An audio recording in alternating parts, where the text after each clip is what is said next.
Welcome everybody back to Dong City, May 3rd, 2021, episode number 58, the Jonathan Papelbon edition. There's no other notable number 58s in MLB history.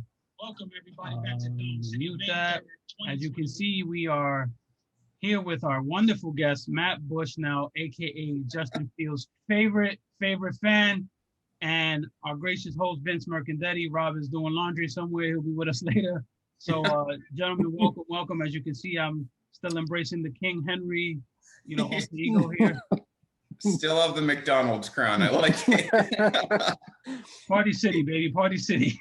Yeah. Oh man, the Papelbon edition. This is episode 58. Everyone's gonna say it's gonna be as good as episode 42, and then it's not even gonna come half as good as that. I could not find another notable number 58. I was like, it's really Jonathan Papelbon. But it is what it is. That's right. By the way, I like you have written Don City in the subject. I mean, it still fits goes. Me probably better than either of you. It still goes. Yeah.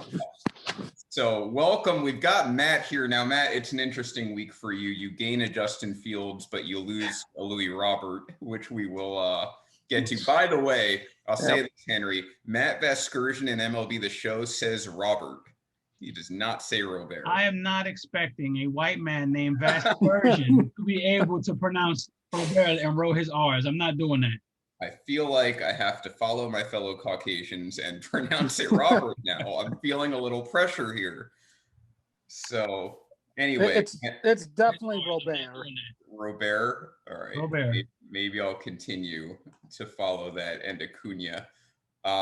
We got you doing the accent, so. Yeah, so I'm getting into it. Quick COVID update before we get to Matt here. Not much to report. We'll flip-flop stadium protocols. We're going to talk about that a little bit for those wondering. But Didi Gregorius is our COVID bright spot of the week. He had COVID, was clearly manipulated to the COVID list, came back, no one knows how. Then he hits a home run against the Mets last night. And that's our COVID update. I could not believe that they were allowed to manipulate the COVID list that way. Yeah, well, you knew it was going to, I mean, what in the history of baseball, what has not been manipulated as far as rules go at some point? Yeah, I'm like, it's blatant. He's on, he took a day off because he got drilled in the ribs. We'll talk about that later, but you can't put him on the COVID IL for one day. Yeah, I don't even think he can get test results. I mean, I guess maybe you can get rapid test results, but didn't you have to it used to be like you had to clear it twice or something? Two negative tests. Yeah, I don't see how that happens in 24 hours. But anyway, that's neither here nor there. Didi gone, Didi back, no more COVID problems. We'll talk about stadium protocols after we get to this segment. Those are our top stories this week, both injury related and both to pretty big World Series possibilities here. If you had asked me in the beginning of this week, the two teams most likely to be in the World Series, it's probably White Sox and Dodgers based on the way everyone was playing. And now you lose Louis Robert with the White Sox, their best player, and you lose Dustin May to the Dodgers. And all of a sudden the Dodgers, not that I put a ton of stock into this, right? Every team struggles at some point, but the Dodgers, I believe, have lost 10 of 13 now. It kind of started with that 3 out of 4 to the Padres. Now they lose May. They still have Bauer, Buehler, and Urias, but they lose May. That's not a small injury by any means. Padres took 3 out of 4. We've established on Dong City, the Padres just aren't scared of them at all. That's just not the way the Padres play baseball. And all of a sudden, things get a little interesting in the NL, and they get very, very, very interesting in the AL, because if you thought White Sox and Yankees and Rays, maybe you're talking yourselves into the Red Sox for no reason.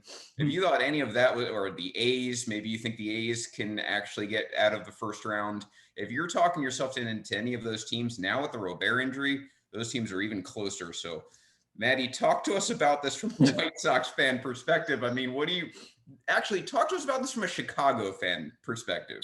You can bring the audible into this. You just had that big trade with me. You get Justin Fields in the draft. It took you 3 days, just like Jesus. You've risen to rally behind Justin Fields, and then you lose Robert. So just take it. Mindset. Last 4 days. Take us through your life. Oh man, the Justin Fields one. Let's just address that right now. first you see a couple of things, and you can only go off of some of the tape you see, which I mostly do, and then you start reading some excerpts about him. But man, the kid's got talent. This throwing motion still worries me. I think it's one of those things. I know the pressure will be on the Bears to start him, but as a fan base, I think it's important for Chicago fans just to slow your roll with Justin Fields, because if he fixes that mechanical issue with his throwing motion, you're looking at a possible top 10, top 5 quarterback in the NFL in 3 to 4 years. His upside is pretty high. And then you hear about that recall test that they do, 6,500 athletes. He scored, I believe, the highest test score ever in being able to recall information. 130, yeah, that's nuts. Yeah, so as a Bears fan, you have to be excited, cautiously optimistic, but pump your brakes. Let the kids start. Let Andy Dalton get the shit beat out of them. And then you can roll out Justin Fields as your shiny new toy. But the Bears had a really good draft overall. I really liked what they did with all their picks. Then you go to Sunday, watching the game, and you see Luis Robert stretched for first, try to beat that infield single, and you're like, oh my God, it looked bad. And you saw how far apart his legs got. And I thought he may have broken his fibula, his tibia, one of those non-weight bearing bones. And then we hear this today. It is absolutely devastating. I can't think of a more significant injury for this team right now. It's 4 to 5 months, right? 12 to 16 weeks, they're saying. Yeah, I would say hold out on. It's going to be at least 12 weeks. If he needs surgery, I think it's done for the year. I can't see him coming back if they have to go in there and reattach it. The hip flexor is completely torn, right? Yep. Yeah. I mean, what the White Sox are looking at, by no means do I mean this in any sort of celebratory way, but what the White Sox are looking at now is best case scenario, they're getting Eloy and Luis back in August. Yeah. Best case scenario. And probably late August at that. So you're talking, rehab, getting your timing back. We've seen this happen, actually. It doesn't happen with the Yankees, but it happens with normal teams where these come back and they're like hot right off the bat. Yankees need like an entire rehab and then a month. So, I mean, you may get them back for September is how I'm looking at it. And then a playoff run. But to your point, that's best case scenario for both of them. And these are both injuries that could very well kind of have setbacks where you might be looking at the season. And if you're the White Sox, you got to take a look at the big picture here. Are you playing for the 2021 World Series? And I think the Lance Lynn trade really pushed that envelope. And now it kind of sucks because, you never envisioned that your best hitter in Eloy Jimenez is going to be gone for, virtually almost the entire year. And I still don't think Eloy will be back in August. I think best case scenario will be towards the end of September. Tearing a pec muscle is, that's a pretty serious injury, especially with a baseball swing. And then with the hip flexor with Robert, I don't see how this team, with the window that they're looking at, can risk 6-7 years versus 1 year. And I know there's conversations, each year, nothing's guaranteed. You have to go for it. But with these two guys, obviously maybe they're two biggest stars. Obviously, they're two biggest personalities. They're box office draws. I do not think that you rush these guys back. You kind of swallow this pill. You let Robert and Eloy come back when it's better for them. And, the pitching staff, big picture White Sox here, Giolito has not been good this year. He's had moments. He's also had some very bad innings. The Boston Patriots Day game is one that sticks in my memory. Yeah. Thanks for that fantasy. Yeah. Giolito. Yeah, that was ugly from the beginning. The bright spot is you have Carlos Rodon pitching his ass off, but Dallas Keuchel's got to get better. Giolito's got to get better. Maybe they start looking at putting Kopech in the starting rotation now, realizing that maybe you need to start looking at 2022. Yeah, I'm with you. We're getting calls for both Puig and Cespedes with the White Sox to replace the Cubans. It's got to be a Cuban. Those have to be the only two players they're considering, right? Like I can't think of any other Cubans who are unemployed right now. I don't think they sign anybody. I think they're going to handle this internally. I think what you'll see is my worst nightmare come true, and that's Billy Hamilton in center field. Maybe they move Adam Eden to center. He played center for the White Sox in the past. He's not very good at center field anymore. So that would be, I think, one of your worst options. But I think White Sox fans are going to get a heavy dose of Lurie Garcia and Billy Hamilton. Yeah, that's depressing. Well, I mean, it's a good thing we face each other next week, so thank you for that. Yeah, yay. Yeah. No, I mean, there's no way around it. The good news is that two things. One is you mentioned it, Melvin mentioned it in the comments. I've talked about this. I know Henry agrees. If you're a baseball fan and you're looking at this historically, right? Most teams, with the exception of the Chicago Cubs, do not just grow linear. like your development is not exactly linear. Sometimes you have this major breakout year. We'll take the 2008 Rays, for example, come out of nowhere, get to the World Series. Then you don't get back. The Yankees, another good example, 2017, they get within a game of the World Series. They haven't come that close since. Dodgers, same story. They finally won the World Series, but they didn't just go and progressively get better. They didn't finish the job early in that arc. The White Sox are going through that now. This is what happens with most teams. You show a lot of promise. They benefited. I think we all agree on the 60-game season last year. It made them probably look better than they actually were. In that they made the playoffs. They were fun to watch. They made noise. They did fall apart a little bit towards the end, which was probably more par for the course. If you had a 162-game season, I think they were probably more of a 500 team than maybe a 90-win team. But now all these expectations, they have another great offseason, all these expectations going into this year. All of a sudden you're talking yourself into, well, there's no one else in the AL who's really running away with this thing. Yep. But the fact of the matter is this young players, as young as this roster is, it just doesn't always happen linear. And I think you're seeing that now. You're going to have early injuries.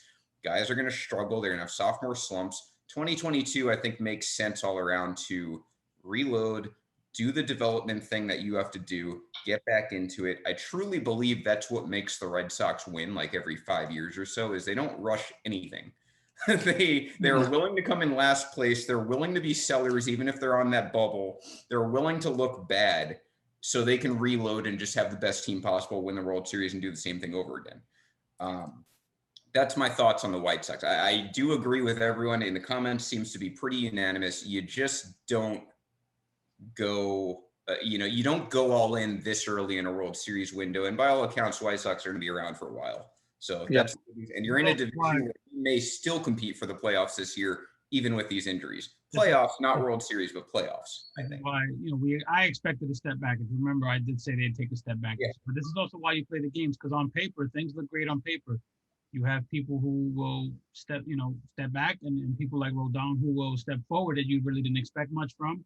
And then you have, injuries. Injuries are always a big mystery. So this is what you get. I mean, but White Sox are set up for the future for a while. They have a lot of young studs, and I think, let the injuries play themselves out. If those guys need extra rest, give them that rest now. Let them rehab correctly, and do what you can to stay above water and come back next year full strength.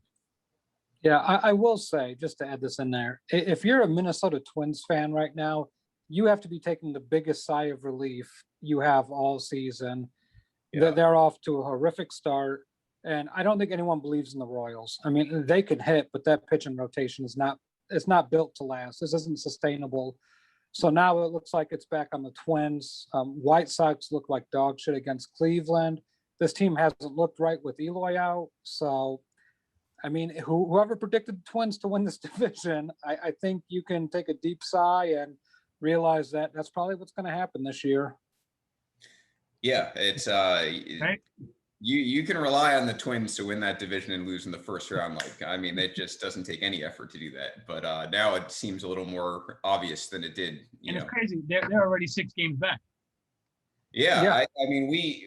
We kind of have obviously on this show, we talk all about the Yankees struggles to begin the year more than anyone. But it really was true. It's starting to turn a little bit for some. But you look at all of the teams who were predicted to be in the mix. The White Sox had a slow start. They're off, and they're in a good spot now, record-wise.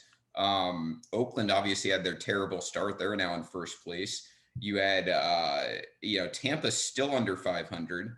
Yankees are 500. The Twins are 6 under. I mean, they might have the worst start of everyone. And then the Braves are 4 under. The Cubs, we all expected to suck except Cubs fans. And yeah, I mean, only the Dodgers really, in my mind, like took off. So yeah. Well, anyway, thank you to Matt for joining us. That was I guess our. he didn't like. Well, oh, there he goes. There he goes. Yeah, that was our segment there. But yeah, I mean, White Sox, I think could still compete for the playoffs even with the injuries. There are chances of now making a World Series run if those two guys aren't healthy. It's slim to none in my mind. But I don't think that's necessarily the worst thing in the world. No, if you're the White Sox, here's what you do.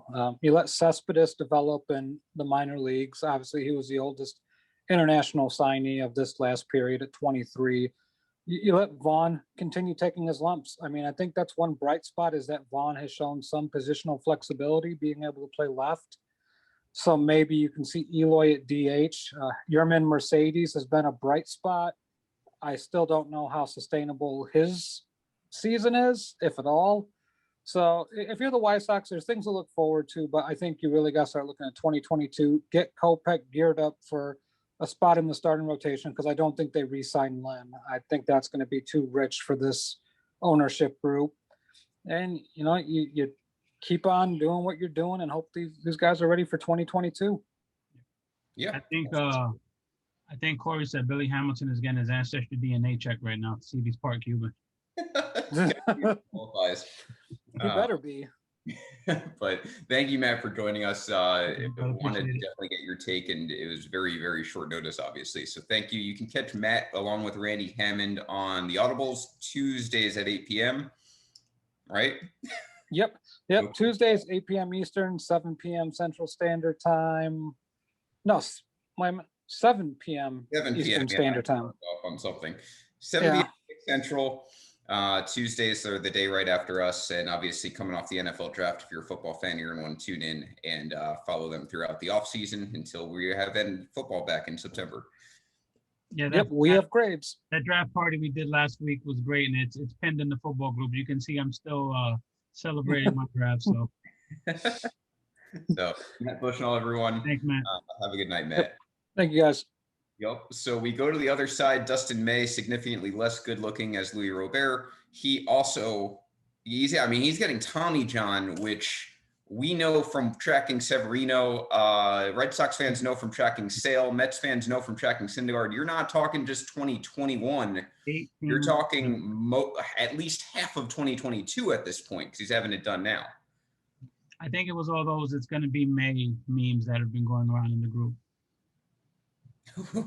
Yeah, that was just a cruel irony that he goes down in May, like as soon as May happens too. Look, I know you think the Dodgers are taking their lumps, but like I'm going to keep saying, this team is as deep as they come.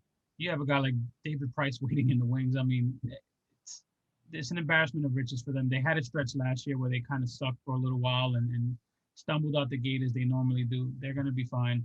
I think they take this hit and they don't even blink and they continue to just dominate that division. Yeah, I mean, I still think I've said 110 games earlier. I'll probably back off of that with the injury and whatnot, but I still think they're a 100-plus win team. I still think they win the NL West. I still think that they're the World Series favorites in the NL. But obviously, you take more hits like this and that number just goes down each time. May is a big injury. There's no getting around it. I just think this team went from possibly historically good to now just very, very good. So I don't think the Dodgers are going to stay at top of the division, which they are right now, surprisingly, by a half game. That's not going to be the case.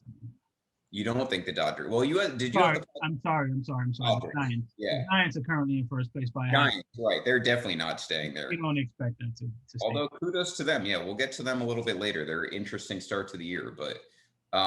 Anyway, going back to the COVID protocols real quick. I know we wanted to touch on the stadium protocols. I can tell you going to the Trop, there are none. You have to wear your mask to get in. You have to wear your mask in concessions. Once you sit down, no one really cares about the mask. There's no vaccination test requirement. There's no test requirement. There's nothing like that. Remind me where the Trop is again. Right in St. Pete, Florida, not to be confused with Tampa, Florida, by the way.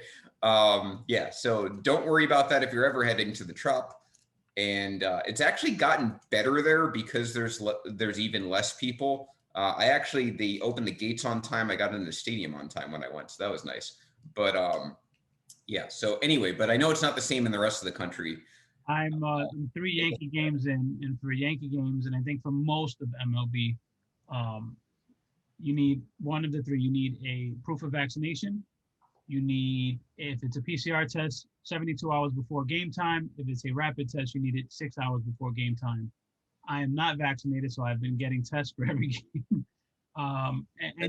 Once you're at your seat, they really don't harass you with your mask because there's really no one around you. 10,000 fan capacity. But if you're walking around the stadium and you don't have a mask, they have people with signs asking you to, kindly put your mask on while you're walking around. So.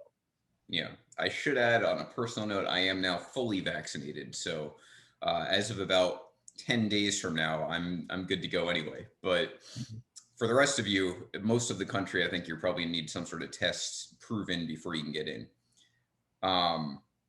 As we know, we went through DD, so that's it for COVID updates. So now we can get into who's hot, who's not.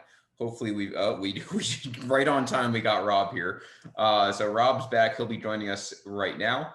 Let's get into who's hot here. Henry, do you want to take this segment away and give us some players here who have been hot this week? I'm gonna keep it local. I know I'm gonna keep it with Stanton and Judge, but Judge particularly has been absolutely scorching this last week.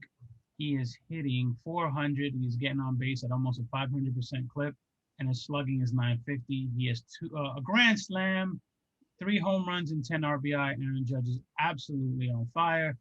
Last year's should have been MVP, Jose Ramirez, is slugging 1,100. So these guys are on fire. I'll give you those two. Who you got? Well, I was going to say, just to add on to Judge, that I should remind you, there is a certain Mets fan in the group who called him only a Yankee for marketing purposes. He was no longer good. Right. Always important to point out the hot takes that we get in this group. That was one of them. Judge, like you said, hitting 400. He's absolutely on fire. That resulted in Aaron Boone benching him for rest. So We're going to have a whole podcast on that shit, man. Yeah. Now, I should say something I've been partially wrong about. This is a partial wrong Vince segment. Chris Bryant has been on fire to start the year, which is a good and a bad thing for me. Bad because I was not particularly high on Chris Bryant having this kind of rebound. Good. What's that? You were, yes. Good, though, because I did say as well, if he does have a rebound, the Cubs should absolutely trade him at the deadline. I don't think they will. That's my hot take here. I don't think they're going to trade him at the deadline. I think they're going to sit with their dog shit team and just leave him to walk for nothing. There's no way that's going to happen. I think they absolutely trade this dude. This kind of goes into, we've now got 2 of these kind of bets going on. Rob, if you're listening, we need you to write this down because I'm curious how it turns out. One is that the Braves will not make any significant trade to improve their team at the deadline, assuming they're remotely in it, which I think they will be. 2 now is whether the Cubs actually trade Chris Bryant. And on top of that, I should say they actually get a return. It's not a Yu Darvish trade. They have to. They have to. There's no way in hell Chris Bryant resigns. Just on GP, he is not resigning in Chicago. 28 plate appearances this past week, 4 home runs, 6 runs scored, a 14.3 walk percentage, 462 BABIP, so that's probably not going to last, but over 1,000 slugging. So, I mean, the man is absolutely tearing the cover off the ball. If you are Cubs front office and you have your head screwed on correctly, this couldn't be working out better. If you are the Cubs front office of the last 2 or 3 years, you're going to let him walk and you're not going to get a return. And like years from now, it'll take Cubs years from now, Cubs fans, they're going to look back at this and be like, what a missed opportunity. But there will be some Cubs fans who are like, oh, thank God we saw him those extra 2 months when we weren't in a playoff race. And it'd be like that with any fan base, not just the Cubs. Do you want to see something absolutely crazy? Yeah. Accidentally clicked on BABIP right now, right? Yeah. For Austin Riley for Atlanta for this last week. Are you ready for this? Mm-hmm. The batting average with balls hit into play, 722. That's Wait, what? I don't even know how that's possible. 722, 30 plate appearances. So it's not like it's a sample size thing. Yeah. That's, So, that's absurd. so you're talking 21 hits? His batting average balls I guess- he played 7. Well, that's only for balls that he actually Not factoring in strikeouts and walks, right? Okay. Still, he's I mean, striking out at a 27% clip. But yeah, that's not Vlad, by the way. I think he has arrived. 3 home runs this past week, 22 plate appearances. How's this? 27.3 walk percentage, 22.7 strikeout percentage. That's going to start to trend scary. He gets under 20% strikeout rate and he keeps that walk percentage. The man's going to be a mini Trout. Vladimir Paler is here to stay. Yeah, that's a problem. And only a 286 BA VIP, by the way, but he's hitting 333. So Vlad is doing his thing. I mean, I think a lot of it is the defensive pressures are kind of off of him. Now he's playing first base. He's not playing third base. He doesn't have to worry about his defensive woes. He can go out there and do what he does, which is put on a show with the bat. and he did get into better shape. I don't, it's always in the eye of the beholder. He did get into better shape. Kudos to him. Reminds me of when Devers had a bad season, got into better shape, had a massive season, got back out of shape, had a bad season. Now I think he's back in shape again. So now he's having a good season. Not too different. Byron Buxton should mention for the Twins. The dude does not walk. He also rarely strikes out, but he is hitting. He has a 500 on base percentage this week. That's nice. 471 average. Or I'm sorry, that's Benintendi. 476 500 for Byron Buxton. And then you got Alex Kirilloff, I mentioned for fantasy purposes. He came on the scene. He was doing terrible this season. He's got 4 home runs this week. And he's hitting 292. So I think if you do fantasy, that's a young guy, top prospect for the Twins in the Twins lineup. I mentioned this earlier to my friends. If you join the Twins lineup, I feel like you're just automatically rewarded 30 home runs. So if you're into fantasy, that's a guy I'd target if he's still out there. Those are my hots. So let's get to now the nots. Hold on. I think I'm getting an alert from Zoom. I think we're going to be kicked off shortly. I don't know why. I still don't understand that. Yeah, we got a countdown. Interesting. I'm going to pause this recording. I'm going to jump right on another meeting and then I'll splice them together later. So we'll be right back in about 2-3 minutes. All right, folks, welcome back. This is episode 58 and a half. So we hated Papelbon so much, we had to get rid of the 58 and go with a half here. Part 2 of the killing spree here. So welcome back. We just got through our Who's Hot segment. Now we're going to go to Who's Not. And that reminds me of score updates for today. So far, we just have Brewers up 1-0. It was a Lorenzo Cain home run so far. That's on the Phillies. The rest of the games haven't started yet. Not starting for another 10 minutes. So not much to go through as far as live action. Let's go to Who's Not. And this is a special shout out to the Detroit Tigers. They are having a really, really bad season, and they're having an even worse week. Tigers are 8-21. They have a negative 62 run differential. Now, we knew the Tigers, Henry, were going to be bad. I don't think I could have predicted this bad. Like, I didn't think they were a team that might lose 110 games, and that's what they look like right now. They're pretty bad. I know they had some travel issues when they came to play the Yankees. And look, I'm not complaining. The Yankees needed to get fat off of them, and they did exactly what they needed to do.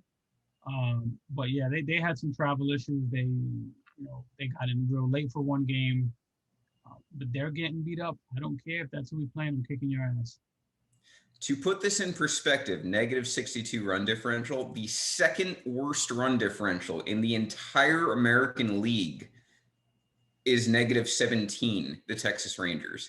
The entire league, the second worst, is 45 runs better than the Detroit Tigers. And in the NL, it is negative 26, the Pittsburgh Pirates. So that's super bad. And in this last week, if I'm not mistaken, I'm looking through it now, I don't think they won a game.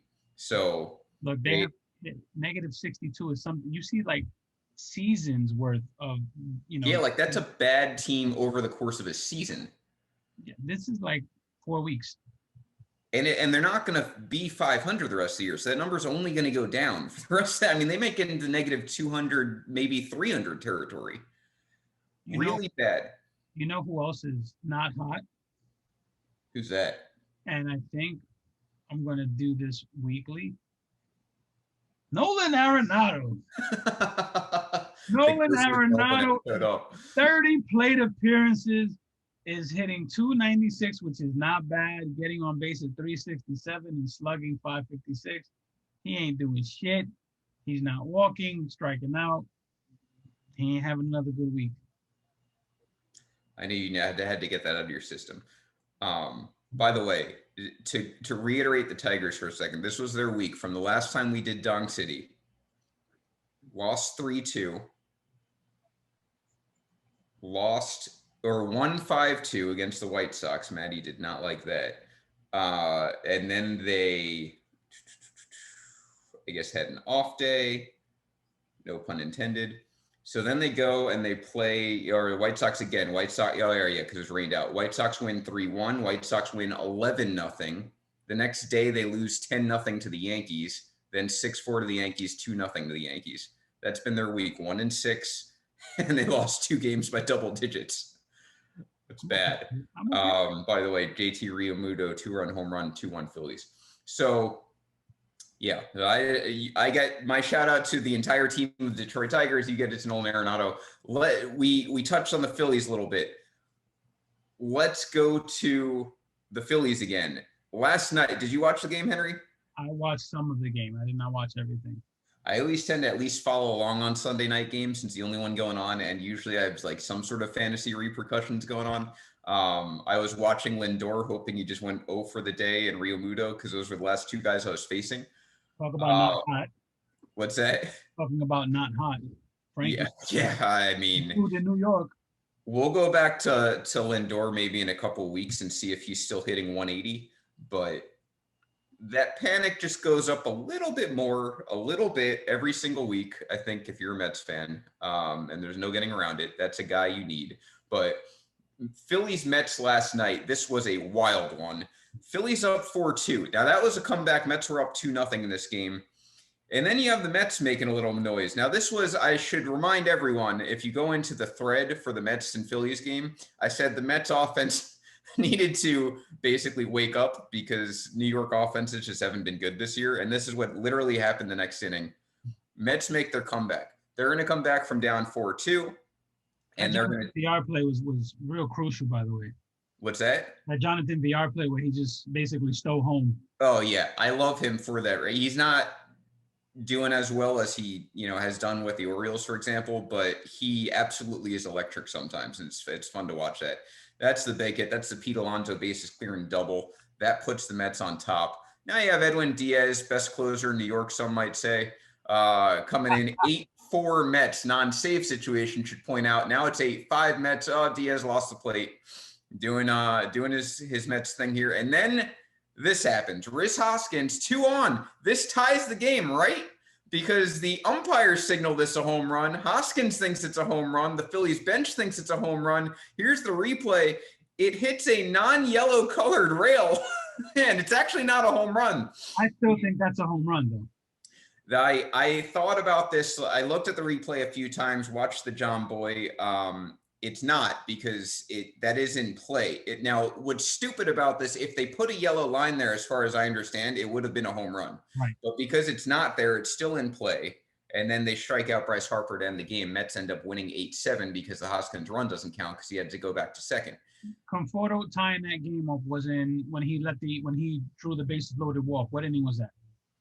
The 9th inning? The 8th inning? 8th inning? 8th inning. And we'll get to this too, but everything that happened in the last few days with that specific picture, if I'm walking in a run and you walk me, I'm going to look like Simone Biles and I'm doing backflips to first base and I'm milking it and I'm pimping that shit if I'm Conforto. Yeah. I mean. I'm milking that shit. I think it was against Alvarado and I would have pimped it and screamed and pointed. I would have done everything. I would have been so petty if I was Michael Conforto. I mean, if you go back, reading the thread sometimes of other fans is like my favorite thing to do.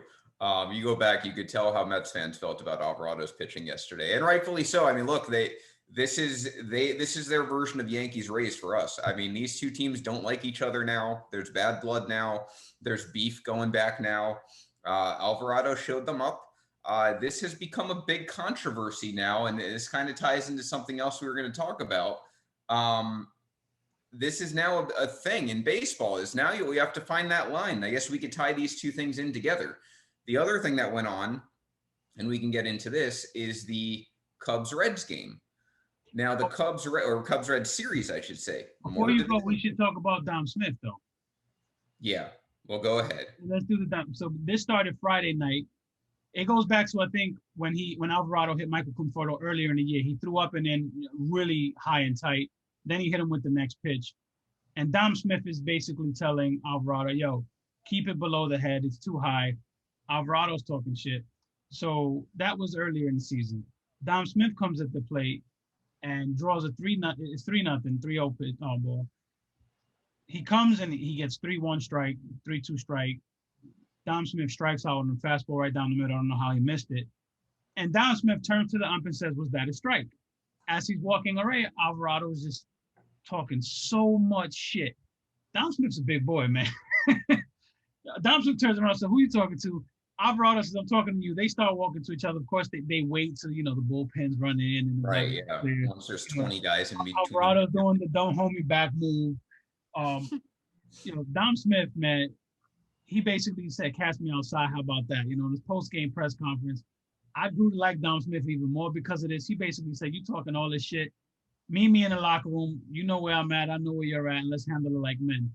I respect Dom Smith for that.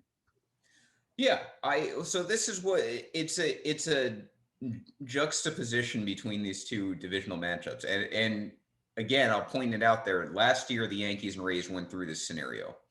The full story last year was that the Rays, I don't remember who the pitcher is, they go high and tight on DJ LeMahieu, Yankees' best hitter last year. They hit him once. They go inside again on him, high and tight near the head. Don't hit him. Yankees then come back the next day, and I think they hit 2 Rays. And I think those are all just Chapman. One of them was Mike Brousseau. That started that bad blood. Kevin Cash then comes on throwing a temper tantrum. Rays lost that game as one of 2 games they lost to the Yankees regular season last year. He throws a temper tantrum. That's when the stable of 98s comes about. He says, you want to throw 98 at our guy. We have a stable of 98s in the bullpen that could retaliate. Everyone takes the Rays side last year. I mean, look at the comment section. 95% of people in baseball life take the Rays side. Even with the full story, tried to provide them context, they take the Rays side. Why?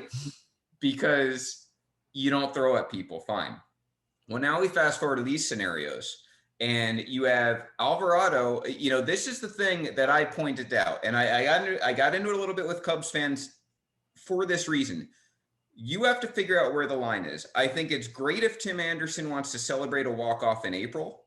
I think it's great if Amir Garrett wants to fight the entire Pittsburgh Pirates team, celebrate, puff his chest. I think it's great if Alvarado wants to talk shit after a strikeout. I think it's great if you want to pimp your home runs and do bat flips. All of that's fine with me. But it has to go both ways or it has to go no ways. That's my problem. And with the Reds-Cubs game, you had Amir Garrett strike out Anthony Rizzo in a big spot. Cubs win the game anyway, by the way. But Amir Garrett gets a big strikeout on Anthony Rizzo, and the Cubs all of a sudden have a huge problem with it. You have Javi Baez coming out of the bullpen trying to fight him over it, and I don't get it. What are you mad at? He's doing the exact same thing hitters do, and all of the defense, Henry, this whole time was, well, you don't want him to flip his bat, you don't want him to show you up, strike him out. That's what he did. And all of a sudden they don't like that he's celebrating. That's the way fans are. Fans are fickle. They only want what works for their side at the time. Right. And I'm told it's bad blood. This goes back to 2018. Baez has beef with Garrett. Garrett's a thug. Garrett's this. Garrett's that. And this isn't any different than any other thing we see.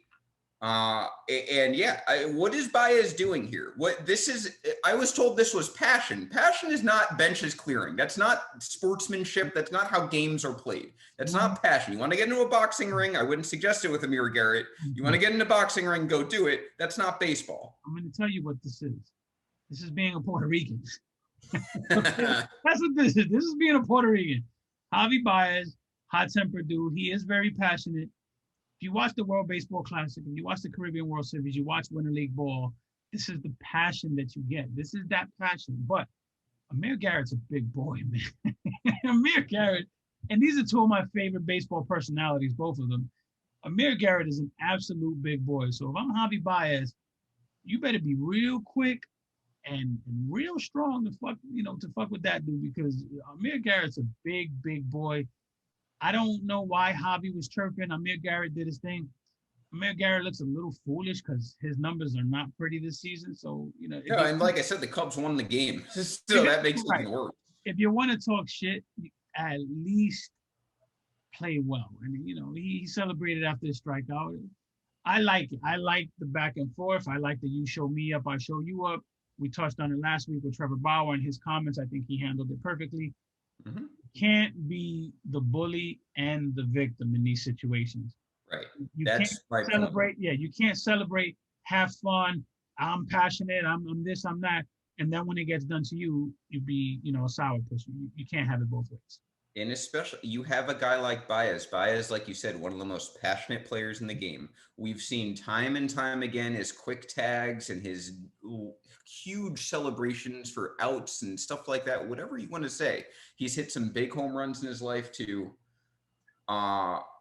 You got to take your medicine. I mean, you can't play that game and then get mad when it's done at you. I'm told that one of the reasons Brad pointing out Amir Garrett started walking towards Rizzo, who cares? Unless Amir Garrett was going to drop his, raise his fists and start fighting him, you don't come out of the dugout. There was nothing to defend. There wasn't a fight there. Rizzo was walking back to the dugout.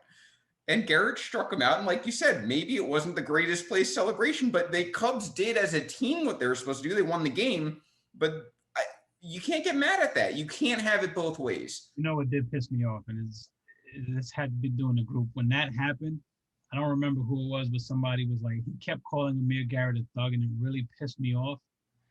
Because I'm sorry, that's your boy. Not only is it my boy, he only called Amir Garrett a thug because he was black, and that pissed me off. Like, that's the only reason he's calling him. There's no other reason to call a baseball player a thug on that moment, and that really pissed me off. I'm not gonna lie, I kind of threw the guy out the group, but yeah. that pissed me the fuck off. I don't have enough sample size of pitchers celebrating after strikeouts to know what the reasoning was. But hey, we've seen it time and time again in baseball life, so I have no doubt that that's probably true. Yeah. But yeah, I mean that was why I was confused. Like, I am all about Bryce Harper's absolutely right, by the way. Like, you want to make this argument, Bryce Harper's right. Guys need to be able to show their personality. Baseball players are boring. This is why we harp on Mike Trout. It's not Mike Trout's fault. He has a boring personality, but it's a fact. He's boring. He's not a great face of the game because he's so indifferent personality-wise. And that's just what he is, and that's fine. It works for him. But don't get mad when the Acuñas and the Tatises of the world are having fun, and they're getting the marketing deals, and they're being put on the commercials and on the video games, and right. They're fun. Yeah, if you're an Angels fan, look, any smart baseball fan knows Mike Trout's hitting over 400. He has like over 500 on base. The man is on another planet. He has officially reached Barry Bonds' early 2000s level, where he's just on like several tiers above anyone else. And as a baseball purist, that in itself is exciting. But Mike Trout as a marketable tool isn't it? Tatis is it. Acuna is it. Baez is it. Judge is it. He's not the greatest personality, but just his sheer size and what he does on the field. He's marketable. He plays for the Yankees. He's giant. Right, big market. He had the missing teeth. Well, he had the missing tooth. He got his teeth fixed over the week. Trout is not it. So I have no problem with the personalities. I was going to say that there's nothing wrong with his personality. It's just he's a quiet, reserved guy. There's nothing wrong with it. That's just what his personality is, and that's not going to get the young kids involved in baseball. You want to reach the younger demographics, marketing the Mike Trouts of the world is not going to do it. Right. So no issue at all with Javi Baez in a vacuum. No issue at all with Amir Garrett in a vacuum. But again, we in baseball life, it's been a thing. We push and push and push for these personalities to come out to do what you want. Sportsmanship doesn't really matter. It's okay to just do bat flips and celebrate. You do cartwheels around the bases for all I care. And all that's fine with me. But if a pitcher wants to celebrate, you gotta take it. It's part of the game. You know what pisses me off too? MLB, they throw mixed signals here because you tell players, be yourselves. You market the campaign, let the kids play. but then you go and you suspend Dom Smith for 2 games. And I'm Yeah. sure Javi Baez is going to get suspended. And which one is it? Are we suspending these guys for being themselves, or are we letting them play? Like, you can't send mixed signals here. I mean, example number 7 million, we're both in agreement. MLB is their own worst enemy. You know, they capitalize off personalities, but when there's personality and passion on the field, they punish their own guys. I think we've seen that time and time again. Look, that to me, no one should be punished for that scenario. No punches were thrown. Yes, the dugout's emptied, but no one swung at anyone. Nothing was harmed. No one was hit. Like, it should just let it go. Like, that's passion. Good. It's going to draw. It's just like hockey fights. Like, hockey fights they have a little bit of maybe a psychological edge in hockey, but that's what fans like that. So just let it go. You're not going to suspend a dude for getting into a fight. You are if he tries to stab someone with a skate, but you're not if they get into a fight. So let it be. But anyway, that game last night, Phillies-Mets game, was tremendous. That Reds-Cubs series was tremendous. Rob, do we have the highlights? I mean, there were just a catastrophic amount of home runs in the series. By the way, the Reds lead baseball in home runs. They're currently edging out the Yankees, who came out of nowhere to get towards the top of the AL in home runs after they just didn't hit any for like 3 weeks. Thank you, Detroit. Yes, thank you, Detroit. I think they hit 5 in that first game.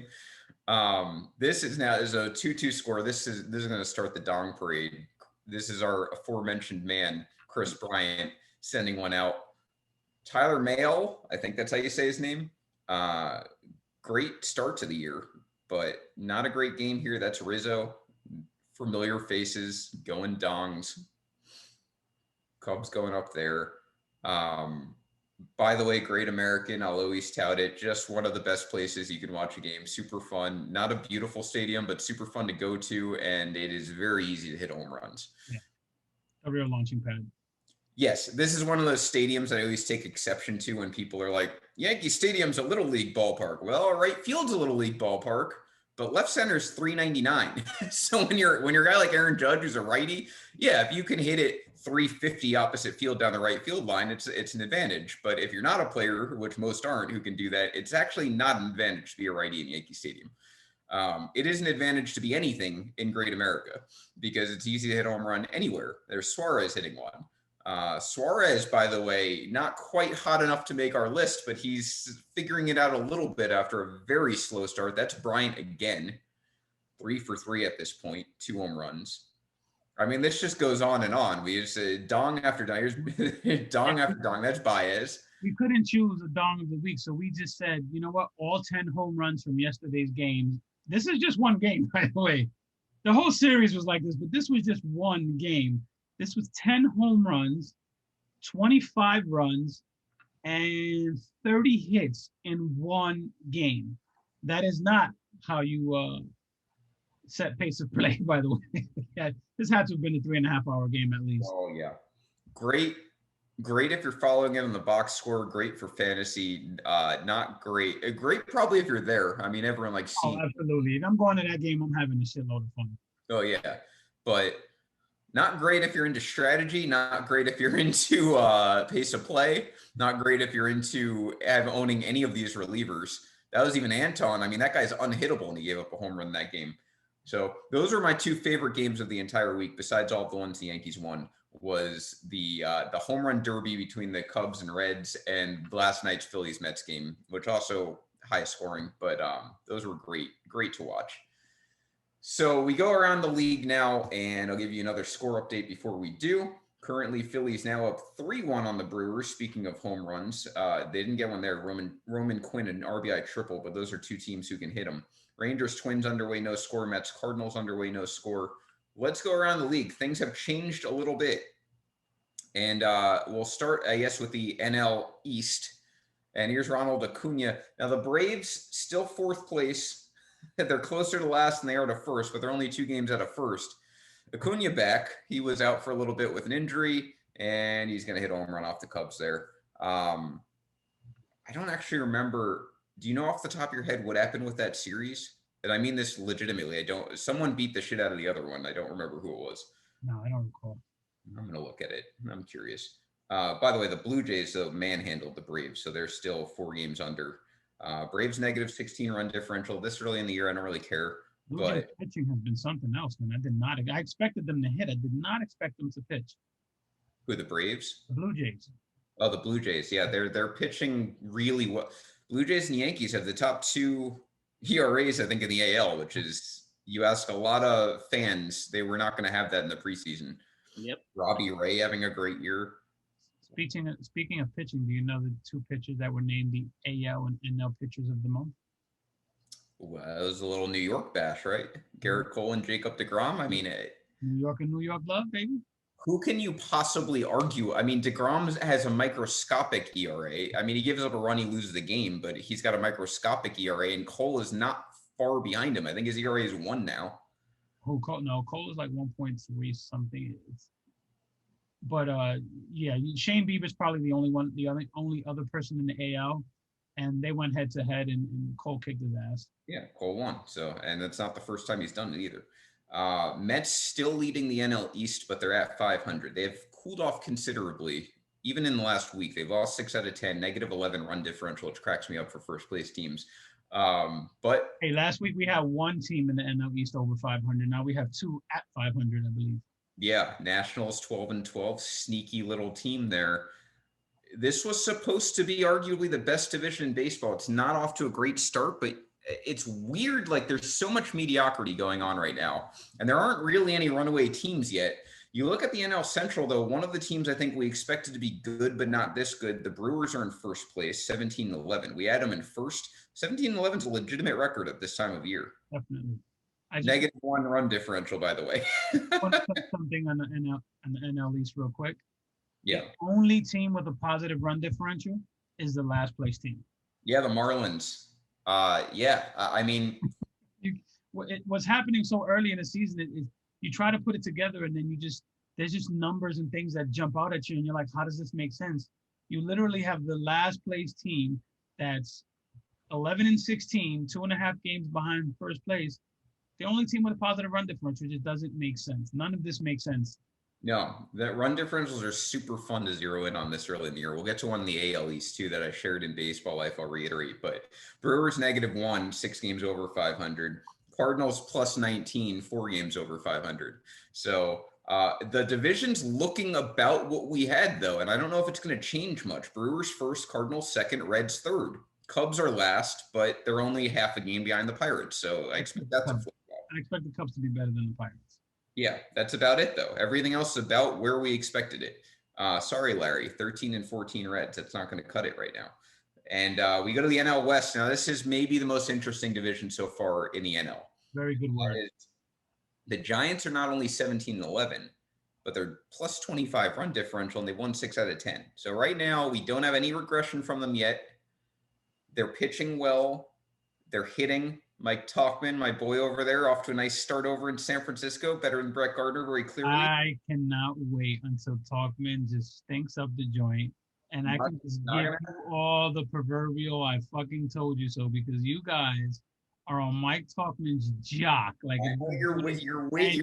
I am waiting. I am absolutely waiting. My petty button meme is on fire. I'm waiting. I know you've been hanging in the weeds because you can't come out of the weeds because Brett Gardner's so awful. It's great. It's not about Brett Gardner. That's the problem. It was never about Brett Gardner. It is because when he was playing, salary and he's 6 years older. He sucked when you got playing time. Mike Tauchman was not the answer. He's a bum. Mike Tauchman, not a reliever that checks all the boxes. Mike I like what we got. In 2020 in a short season. He was wonderful in 2019, and he played very sporadically in 2021. I'm telling you, a team like it's not even. I agree with you. It's not. Mike Tauchman's not going to change the tide of the Yankees because he wasn't going to play every day anyway. Exactly. But a team like San Francisco, a stadium like they play in, a league like they play in, I guarantee you he's going to do well for himself. Only because I want him every to do in there does well for themselves. Estrada will have to wait. I want Mike Tauchman to do well, but he was never going to get the opportunity to do well while he was here. It made sense. But only because they signed Brett Gardner to twice the minimum. Mike Tauchman, if I'm not mistaken, he's starting in San Francisco. I think so, and that's the best role for him. And that's my point, that he was never going to get that opportunity here. we got back a power reliever for him that you can always use a power lefty reliever. Power lefty reliever. I don't mind the Peralta return, but my Right. point is he is a better fit as a fourth outfielder than Gardner, and now he's going to thrive in San Francisco, He's which playing- shouldn't surprise anyone because, again, I guarantee you if Tyler Estrada gets playing time, he will also thrive in that ballpark. These are guys who can be pure hitters, and they're in the ballpark to pure hit in a hitting philosophy that does not stress everyone just become home run zombies. I'm not stressing the Mike talking trick one bit. If Gardner's going to be hitting 180 in July, we're all going to miss him when Talkman's hitting 248. I love me some Whatever it is. Gardy's dead, you know why he's there. So Giants in first place. Chris Flores joining us. How coincidental, by the way. She skips Little League practice on the day we talk about the San Francisco Giants after missing us. I think she waited till the Giants were in first place. Mm-hmm. Yup. Chris strutting around a little bit. So yeah, Giants are first. They're a half game ahead of the Dodgers, who, like we said, they've fallen off. Lost 7 out of 10. Lost 10 out of 13. I think Padres 3 over. Here's the difference. The Dodgers have about that plus 45 run differential. So I mean, they're going to turn it around. That I do believe in, is their run differential. And then you've got Arizona 15 and 13. Maybe a little surprising because their pitching's so bad, but they've got some exciting hitting. I don't think Corey Decker's listening anymore, but this is the one time I'll defend Arizona. Corey's still rooting for them. They got something. Yeah. Peralta, Carson Kelly, even Varsho, their other catcher, pretty nice hitter. They've got some bats. They don't have the pitching, and they're not going to have the pitching. And Taylor Widener, who is maybe they're off to their best start besides Zach Allen, is hurt. So Colorado 10 and 18, no surprises there. Negative 11 run differential. We head to the AL East. Things getting a little bit interesting here now. Red Sox 17 and 12, still in first place. They're 5 and 5 in their last 10, so they've cooled off a little bit. Still hitting the hell out of the ball, but that pitching is starting to, I think, come to what we probably expect it to be, which is inconsistent. The bullpen's starting to give up some runs. That's always the first thing to go with Boston when we know their bullpen's not good. They lost 2 out of 3 to the Rangers. Toronto 2-0. Toronto's a weird team. Every time I look, I feel like they're just beating the hell out of someone, and they're 2 games over 500. So just, I don't know what to make of that. They're not hitting the way they should be hitting. No, they're not. Springer back, he hit 2 home runs. We'll see what that leads to. Vlad, as we mentioned, playing on another planet right now. Yankees have clawed all the way back to 500. A nice week for them. I mean, if you go back a little bit further, they take 3 of 4 from the Indians. They split with the Orioles, they sweep the Tigers. So you add all of that up and you've got 8 and 3, which I think you would take if you were going on the road to Cleveland, going on the road to Baltimore, and then hosting the Tigers at home. I think you take 8 and 3. That's good. That's what they should do. The Yankees have been hot and they're only 500. That tells you everything you need to know right there. And they're starting to hit the home runs. I think these next 7 games are a really nice stretch for them. They have the Astros at home. That's a big test. Astros can hit. So we're going to see. I got into it again. Me and Sean Flannery going at it about this pitching staff. Look, I don't expect the Yankees pitching staff to have a sub-1 ERA this season. It's not going to happen. Neither of us expect that. But if you put up a sub-1 ERA as a pitching staff anytime against anyone, that's a good week. There's nothing you could say that changes that. Who was it you were arguing with? Sean Flannery.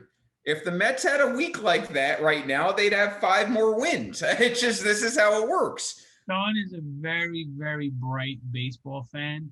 And a lot of that gets turned off when he's talking about the Mets or about the Yankees. Yeah, those are his 2 triggers for sure. Everything else just goes out the window. You talk to him about anything else, I'll listen to him all day.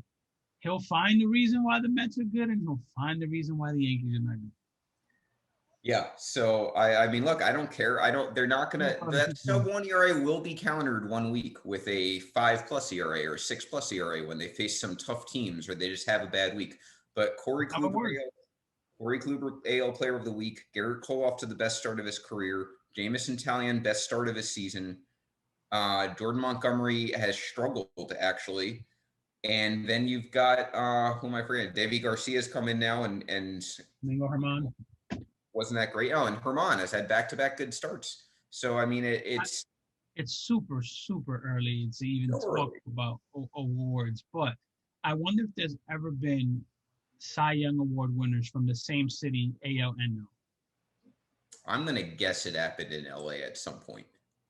You I think? don't know why I just said that. I don't know any time the Angels have ever won a I Cy was Young. going to say, I don't think the Cologne one. Bartolo Colon in 05. I Yeah. doubt the Dodgers won the Cy Young that year. I would like to know if there's ever been, whether it's co-MVP, MVPs or Cy Young Award winners from the same city of opposing leagues. That'd be like New York is going to be buzzing if that happens. Mets, yeah, I'm thinking Clemens in 2000 won it, right? Yeah. I don't think the Mets did. Yeah, I mean, you could be right. There's only, what, I 5 wonder- cities? I was wondering today if that ever happened. That would be so cool.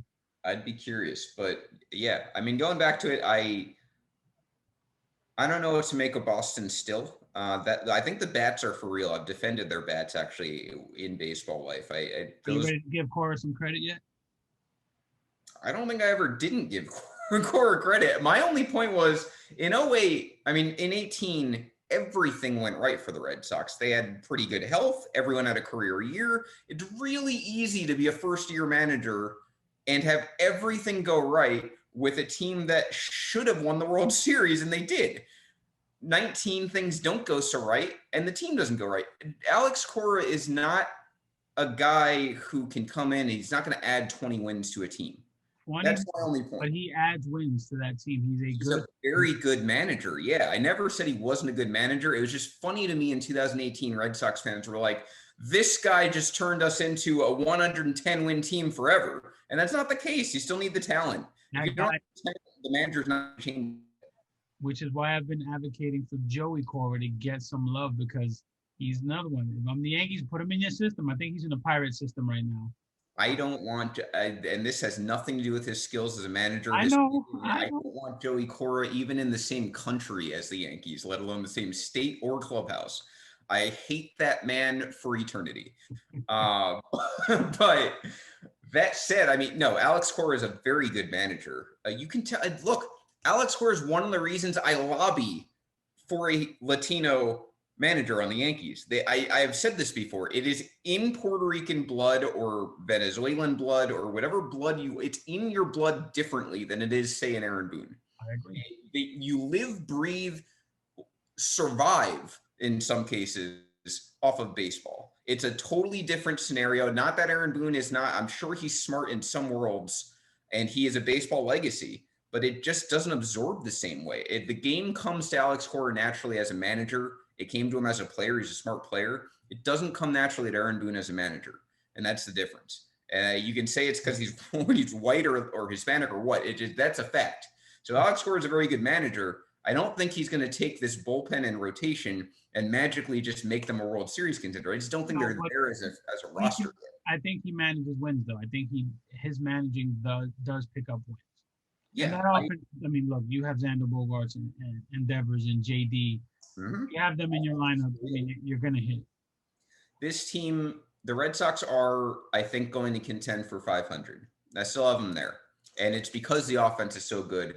That bullpen is still really bad, even if Matt Barnes has a career year. And the rotation, Erod can revert back. I mean, one of my concerns in the beginning of the year was his health. I think that's behind him. So I think he's crossed that off. Evaldi's healthy right now, but he's not going to last a full season, even if he stays healthy, just from innings. And the Red Sox, unlike the Yankees, don't have Davy Garcias or eventually Clark Schmidt's or Michael King's or guys like that who are going to fill in and maybe do a reasonable job. That's where their depth issues come into play. Chris Sale will be back, and I firmly believe just because it's Chris Sale, he'll come back and like he never missed a beat. I think he'll be perfectly fine. It's just he's a weird freak of nature. I think he'll be fine. Luis Severino, I'm not as confident about because he hasn't demonstrated that before, and I still think he might come back as a power reliever if necessary. So we'll see. But the Red Sox just aren't there for me yet. I think they're going to continue to regress pitching-wise, which means they're not going to be this 90, 95 win team competing for a division. Jays should be high 80s, low 90s. We'll see. The Yankees I've been very down on. I think their offense is their downfall against good pitching. But I want to address Brad Luder's question. He says, do you think Aaron Boone is hurting the Yankees? So, Brad, come closer. Come. Absolutely fuck Aaron Boone. Aaron Boone is costing the Yankees wins, I will say. Since the day Aaron Boone took over as Yankees manager, he has hurt the Yankees. And I don't mean that as hyperbole. It is absolute truth. And here's the proof of it. The 2018 playoffs, when your Red Sox did beat the Yankees, Aaron Boone publicly stated the game moved too fast for him as a manager. In that game 3, when the Red Sox won by like 100 runs, he publicly stated the game moved too fast for him. Guess what he said in 2021 last week when they lost to the Orioles because he didn't challenge an obvious play that cost the Yankees a run? The game's moving too fast for him. In year 4 as a manager, and the game is still moving too fast for him. Year 4, most managers don't last 4 years. He's in year 4, the game's still moving too fast for him. He is an inadequate manager. Not average, not above average. I don't care if he won 100 games. I don't care if he won 100 games 2 years in a row. He's an inadequate manager. I think inadequate is being nice. It's a catch-all. Inadequate for me is anywhere from a C- to like a 0%. So he's somewhere in that range. Corey Richmond almost came through in the clutch. Corey got 1981.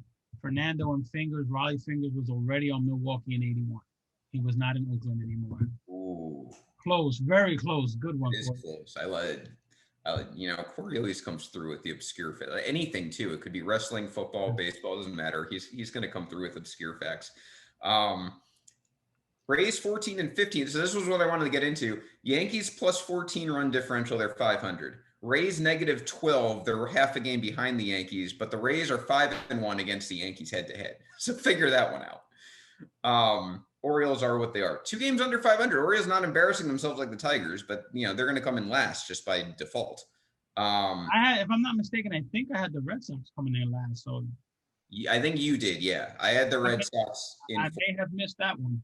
Yeah, well, I'll give the Red Sox just offense alone. I don't think they'll come in last. I didn't know that, I didn't think their offense would be this good in the preseason. They did kill the ball in spring training, but now what we know at 30 games in. Offense alone, they're not going to come in last. So I feel still good about 4th place, though. J.D. Martinez said, let me give you J.D. Martinez and Mookie Betts offense in one bat, is what he decided to do this year. AL Central, we touched on the Royals. They're 6 over. They're negative 3 run differential. I think that does mean something. I think, like you said, I don't think their pitching's going to hold up. They don't hit a whole lot. Or I think Matt said it earlier in the show. It's good enough for Mike Matheny to win Manager of the Year, as we know, but it's not going to be good enough to win that division. Although the Twins, we talked about them, 10 and 16, inverse plus 3 run differential. So those are when you can start to look at that and be like, maybe there's something that's going to even out here. When you look at those 2 teams, White Sox, great run differential. We don't know what they are now. They've lost 2 of their best players. So we'll have to monitor that. And the Indians, man, Henry, I don't know if you had a different take watching them play the Yankees. That team is not good. I was expecting more from their pitching. They didn't look good. They didn't look fundamentally good.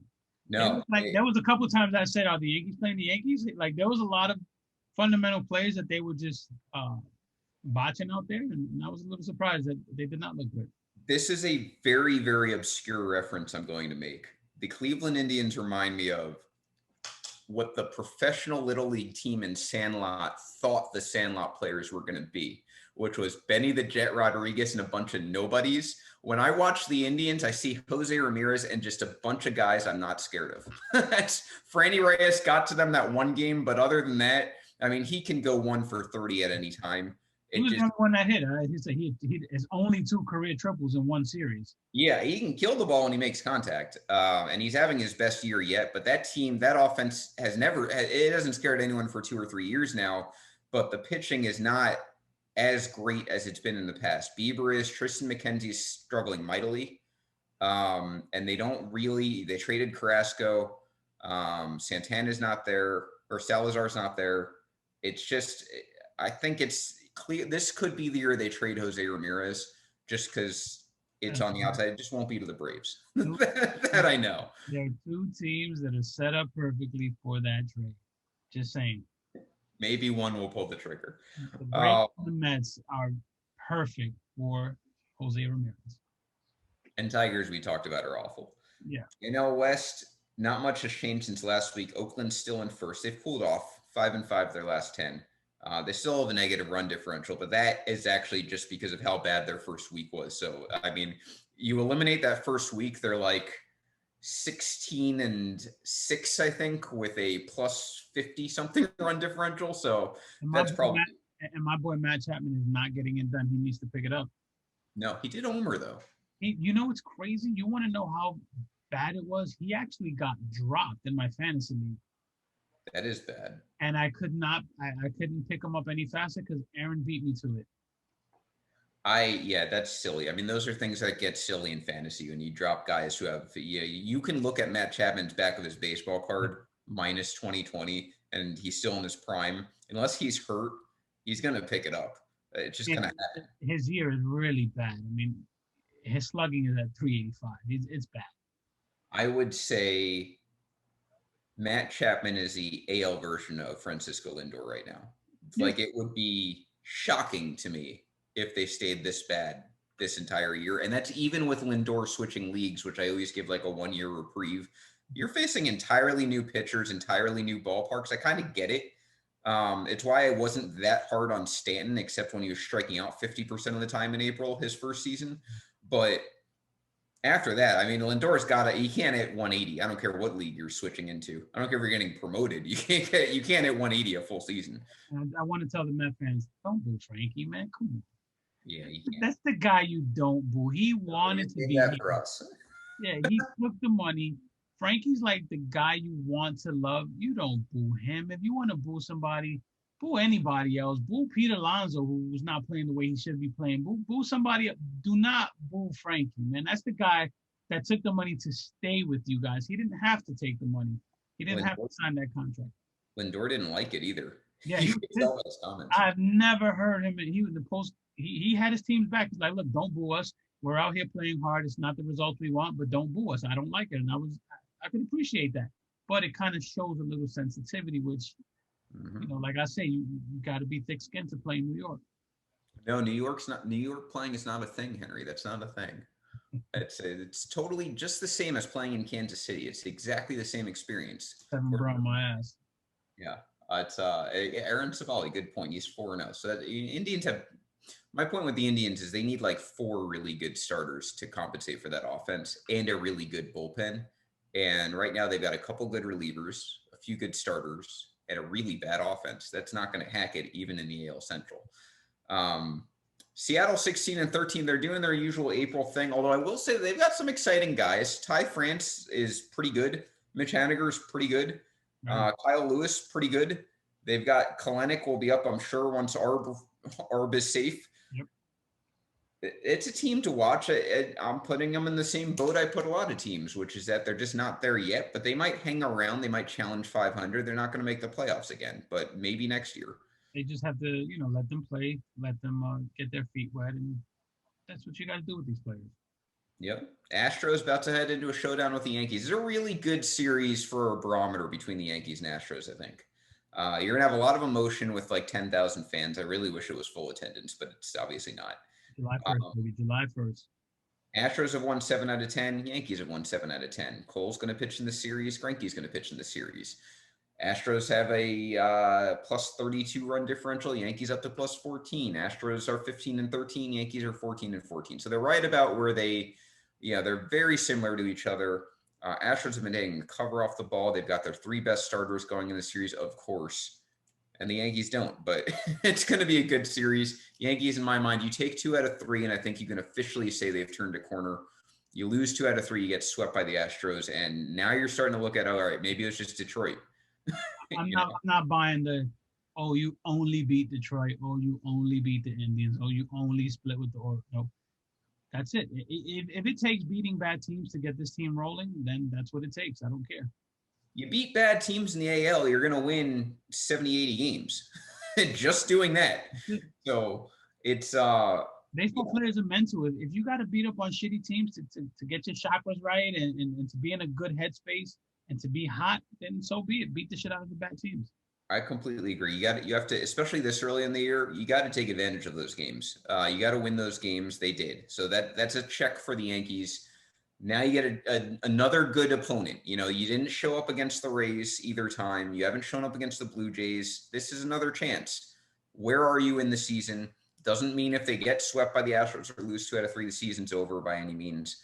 But this is another barometer test. They have the Nationals after that. They have the White Sox after that.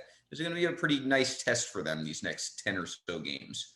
And then Angels 500, they're doing their Angels thing. They can hit. Jared Walsh having an amazing season. Mike Trout having an amazing season. Otani's healthy. They can't pitch. So same where have we heard that before? Yep. And Texas doing Texas thing. They're not very good, but they're 13-16. They just took a series from the Red Sox. So good for them. We got one segment left here, and that is our Boonheaded. And I know, Henry, this is your baby. So take it away here. Rocco Baldelli, what is you doing, baby? So I don't know if he wasn't, maybe it's the Aaron Boone effect, is Boone-headed, maybe the game went too fast. But Rocco Baldelli, who is a good baseball manager, went out to talk to Jose Berrios. And what did he do?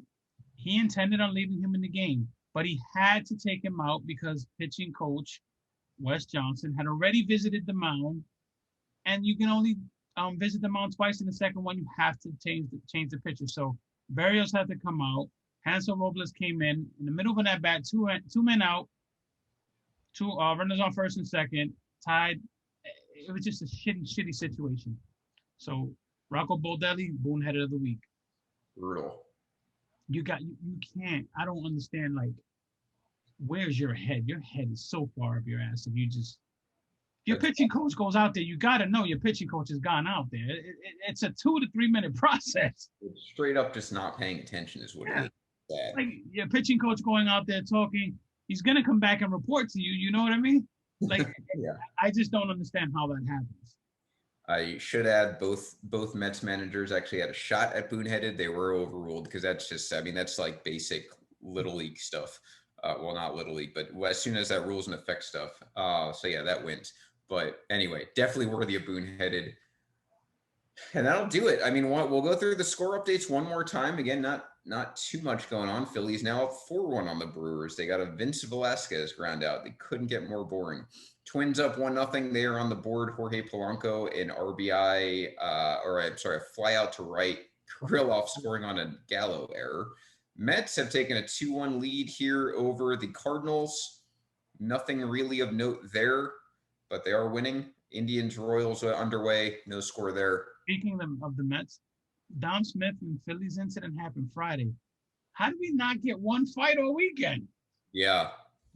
I'm like, there's going to be smoke. It's Sunday Night Baseball. Everybody, there's going to be some, and no fight. Yankees need a good brawl. This is where we miss CC Sabathia in the game.